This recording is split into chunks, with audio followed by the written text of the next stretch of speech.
तो सन्यास जीवन का मतलब यह है कि मन से सन्यास हो जाना। कपड़े से तो बहुत कुछ लोग हो जाते हैं, बहुत लोग बन जाते हैं। कपड़े से तो सन्यासी बनना सरल है। कपड़े से क्या है, 2 मिनट में आप भी बन जाएंगे। तुरंत अभी सादा कपड़ा धारण करेंगे, तिलक लगाएंगे, हो गए सन्यासी। लेकिन असली सन्यास होता है मन से हो जाना, आचरण से होना। कपड़े से होना ये दिखावा है। और अगर कोई व्यक्ति मन से हो गया है और तब कपड़े से हो रहा है तो ज़्यादा अच्छा है। लेकिन साहब कहते हैं कि घर में निवास करने वाले जो गृहस्थ समाज के लोग हैं, वे लोग भी मन से सन्यास ग्रहण कर सकते हैं। सन्यास का अर्थ घर छोड़ देना नहीं है। सन्यास का अर्थ है घर में होते हुए घर से मुक्त होना है। जैसे कोई आदमी बाहर जाता है ना कमाने या पढ़ने, तो शहरों में कमरे लेता है किराए पर। और जब किराए पर कमरा लेता है तो कमरा उसका होता नहीं है, लेकिन जब तक वो किराए के रूम में रहता है तब तक बढ़िया देखभाल करता है, झाड़ू पोछा करता है, साफ सफाई रखता है, कमरे की निगरानी रखता है। ऐसी निगरानी वो करता है जैसे उसका ही कमरा हो। लेकिन जिस दिन उसकी पढ़ाई पूरी हो जाती है या वो कमरा बदलना चाहता है, तुरंत बदल देता है। एक पल भी नहीं लगता कि ये मेरा था, छूट रहा है। और कमरा छोड़ करके जब वो घर आ जाता है और बाद में पता चलता है महीना भर कि वो कमरा टूट गया, तो उसको दुख नहीं होता। वो जानता है मेरा था ही नहीं, टूट गया तो क्या हुआ। साहब कहते हैं जिस दिन यही ख्याल अपने शरीर और अपने भी घर के लिए हो जाए, अपने परिवार के लिए हो जाए कि मैं तो घर में हूँ, मेरा फर्ज था, मेरा कर्तव्य था, मैं घर की सेवा किया, मेरा फर्ज है मैं बच्चों की सेवा किया, मेरा फर्ज था, कर्तव्य था, मेरा धर्म था परिवार का लालन पालन करना, देखभाल करना। लेकिन वो धर्म मात्र धर्म था, उसमें हमें मोह नहीं करना है। क्योंकि जहाँ मोह करेंगे दुख का जन्म होगा। अपने कर्तव्यों को तो पूरा करना है, अपने उद्देश्यों को पूरा करना है। एक अगर पिता हैं तो पिता का पूरा फर्ज निभाइए, पूरा कर्तव्य निभाइए, ताकि आपके बच्चे संस्कारी बन सकें, ताकि आपके बच्चे योग्य बन सकें। अगर आप माँ हैं तो माँ होने का पूरा दायित्व निभाइए। अपने बच्चों को ऐसी शिक्षा दीजिए कि वो देशभक्त बन सके, वो देशद्रोही न बने। आज थोड़े से लालच पा करके, आज थोड़े से ही लालच में आकर के बच्चे देशद्रोही बन जाते हैं। ऐसी ऐसी शिक्षा मिल जाती है, ऐसे ऐसे संस्कार मिल जाते हैं कि बच्चे लालच में पड़ के अपने ही देश के साथ गद्दारी कर बैठते हैं।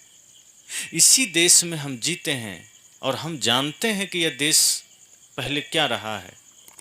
ऐसे ऐसे महापुरुष इस देश में हुए जिन्होंने गर्दनें कटा दी है, जिन्होंने जंगल में रहना पसंद किया, लेकिन देश की एकता, अखंडता, स्वाधीनता के साथ कभी समझौता नहीं किया। महाराणा प्रताप का नाम हम सुनते हैं, अक्सर हम उन्हें याद करते हैं कि उन्होंने जंगल में जाना पसंद किया, घास की रोटी भी खाए, लेकिन सिर नहीं झुकाया। उन्होंने समझौता नहीं किया कि चलो मिल बैठ के सत्ता चलाएंगे। उन्होंने कहा नहीं, हमारा भारत, हमारा देश यह सदैव अखंड था, यह सदैव समृद्ध था, सशक्त था, और यह सदैव विश्व गुरु था। हम इसके लिए हम समझौता नहीं कर सकते किसी से। वीर शिवाजी ने कहा मैं गर्दन तो कटा सकता हूँ, झुका नहीं सकता। तो अपने बच्चों को भी ऐसी शिक्षा, ऐसा संस्कार दीजिए। और ऐसी शिक्षा, ऐसा संस्कार आप तभी दे सकते हैं जब एक माँ अपना माँ होने का फर्ज निभाए, एक पिता अपने पिता होने का फर्ज निभाए, एक गुरु अपने गुरु होने का फर्ज निभाए, एक शिष्य अपने शिष्य होने का फर्ज निभाए। यहाँ हम सब अपने अपने फर्ज को भूल गए। आज गुरु भी सिर्फ गुरु नहीं रह गए, बहुत से गुरु तो अब गुरु घंटाल हो गए।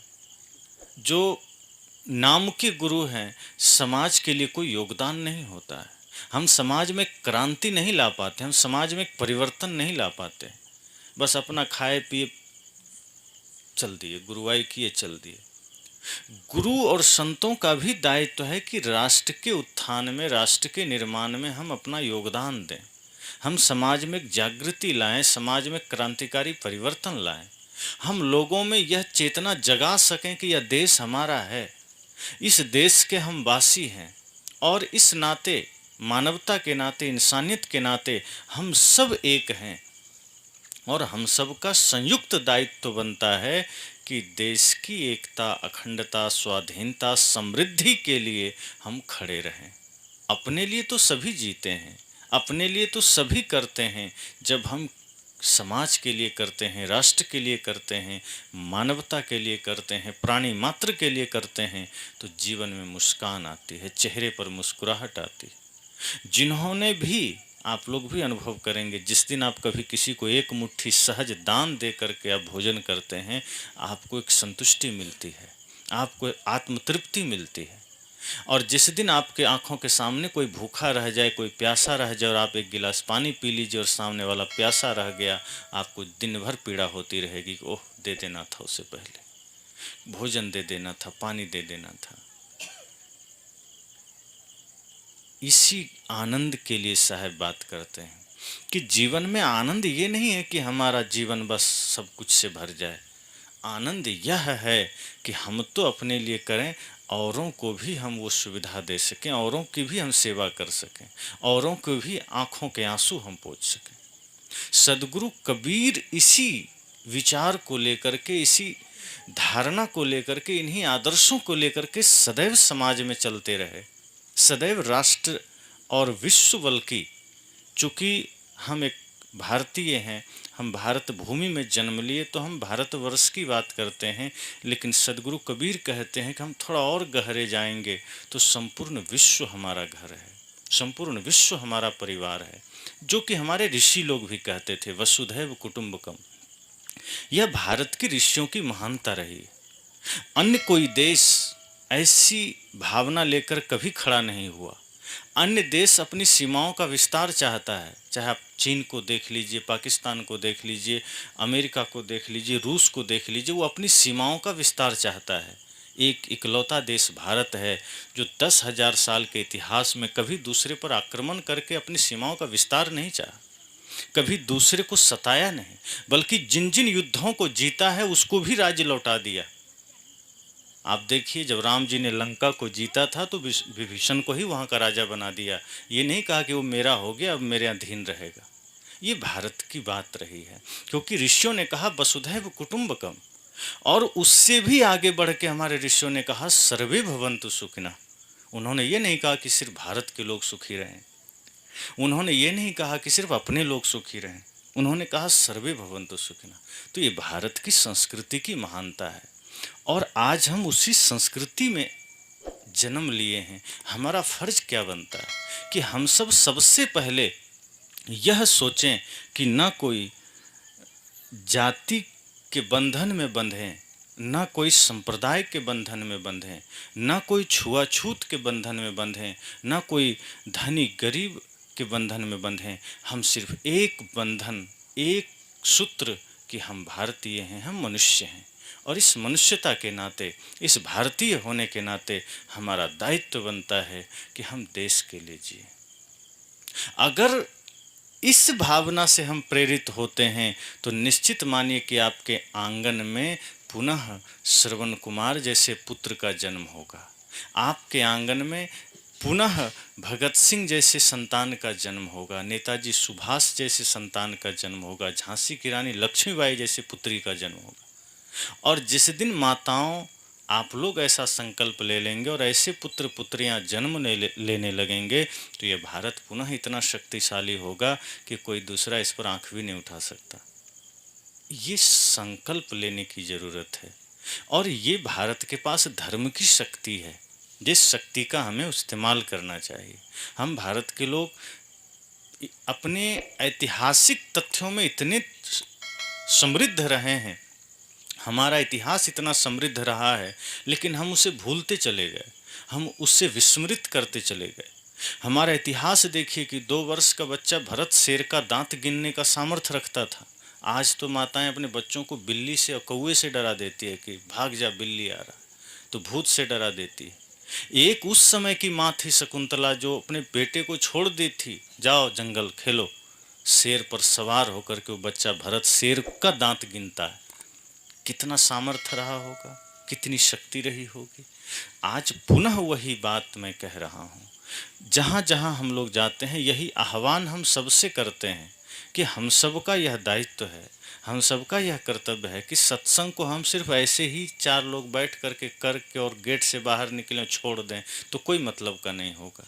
यहाँ जो बातें होती है, यहाँ जो ज्ञान की चर्चाएं होती है, जब इसे आप घर तक ले जाते हैं, जब आप इसको साथ साथ ले जाते हैं तो समाज में परिवर्तन आता है। खाए पिए सत्संग किए और यहीं छोड़ दिए, घर से जैसा आए थे वैसा लौट गए तो कोई मतलब नहीं होगा। ना हमारा आना कोई सार्थक होगा, ना आपका यहाँ आना सार्थक होगा। तो ये जो गुरु पूजा का अवसर रखा गया, बहुत बढ़िया मौका मिला है। ऐसे संत, ऐसे सत्संग जो हमें 2-4 मिनट का भी मिल जाए तो सोचिए जीवन का बड़ा भाग्य है, सौभाग्य है कि हम सत्संग के द्वारा अपने जीवन को परिवर्तित करें। हम ऐसा जीवन बनाएं कि हम शांति से जी सकें, दूसरे को भी शांति की शिक्षा दे सकें। हम सम्मान के साथ जी सकें, दूसरे को भी सम्मान की प्रेरणा दे सकें। और यही संस्कार फिर आपके बच्चे सीखेंगे, और जब आपके बच्चे सीखेंगे तो समझिए कि एक सुंदर पीढ़ी का निर्माण होगा। इसलिए मैंने कहा कि शिष्य को भी अपने फर्ज को निभाना है, माता पिता को भी अपने फर्ज को निभाना है, गुरु को भी अपने फर्ज को निभाना है। और इस तरह जितने भी रिश्ते को आप जीते हैं, सभी रिश्तों में अपने फर्ज को निभाइए। अगर आप भाई हैं तो भाई जैसा फर्ज निभाइए, कसाई जैसा मत निभाइए। आज लोग भाई तो नाम के रह गए हैं, वो वास्तव में कसाई हो गए। 1-1 इंच जमीन के नाम पर अपने ही भाई पर मुकदमे चलते हैं। ये इस भारत की सच्चाई है।